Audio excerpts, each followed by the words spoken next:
Ang nakaraan, sinugod ng tunay na asawa ni Maximo si Aleta at iniskandalo. Sinampal siya nito sa kabinato ng pera sa muka. Nakaapekto ng malaki kay Aleta ang nangyari dahil madalas na siyang makita ni Rainerio na laging malungkot. Pilit namang nililibang ni Maximo si Aleta sa pagbibigay dito ng mga mamahaling regalo, pero di ito naging sapat para mapasaya si Aleta. Sa kabila ng hayag na kay Rainerio ang tunay na relasyon ni Aleta kay Maximo, hindi napingasan ang dangal nito sa kanyang paningin. Natutuhan niya itong lihim na sambahin at mahalin, maging laman ng kanyang imahinasyon at panaginip kung saan dito ay malaya niya itong nakakapiling. At ngayon sa pagpapatuloy ng ika-6 na kabanata ng ating sinicomic seryeng Kapirasong Dangal.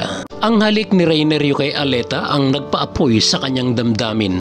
Halik na halos tumupok sa kanyang pagkalalaki. Bumaba ang kanyang halik sa dibdib ni Aleta na hindi nakatanggi, sa halip ay nagpaubaya. Bumaba pa ang halik ni Rainerio kung saan ito ang nagbigay sensation sa damdamin ni Aleta. Samantala, bumaba pala si Aleta sa hardin at napalapit sa tinutuluyang quarter ni Rainerio. Nakarinig siya ng pag-ungol at ang pangalan niya ang sinasambit. Dahil curious, lumapit si Aleta sa pinto ng silid ni Rainerio. Dito niya nasilip na nananaginip si Rainerio habang yakap-yakap ang unan at hinahalikan. Agad umalis si Aleta sa pangambang baka magising si Rainerio at makita siya. Lumipas pa ang mga araw. Nang gabing iyon, abala si Rainerio sa pagre-review. Si Aleta naman ay gising pa at hindi makatulog. Tumayo si Aleta at dumungaw sa bintana at sumulyap sa ibaba kung saan naroon ang quarter ni Rainerio. Nakaramdam siya ng pag-init ng kanyang katawan na kanyang nilunasan sa pamamagitan ng paliligo para humupa ang kanyang nararamdaman. Humarap siya sa salamin at inayos ang sarili. Bumukas ang pinto ng silid ni Rainerio at pumasok ang nakangiting si Aleta na may dalang drinks. Nagulat naman si Rainerio sa pagpasok ni Aleta. Ano ang posibleng maganap at mangyari sa dalawang pusong ang isa ay nangangarap at ang isa naman ay nauuhaw ng paglingap?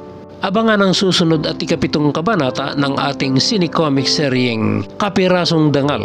Sa mga interesado sa content ng mga info video na ibinabahagi ko dito tungkol sa comics at saka sa mga personalidad na naging bahagi ng comics noon, wag lamang po sana ninyong kalilimutang i-click na rin ang subscribe upang sa ganoon lagi kayong mauna sa mga update na ginagawa ko sa Comics ng Pinoy TV. Thank you very much and God bless you all.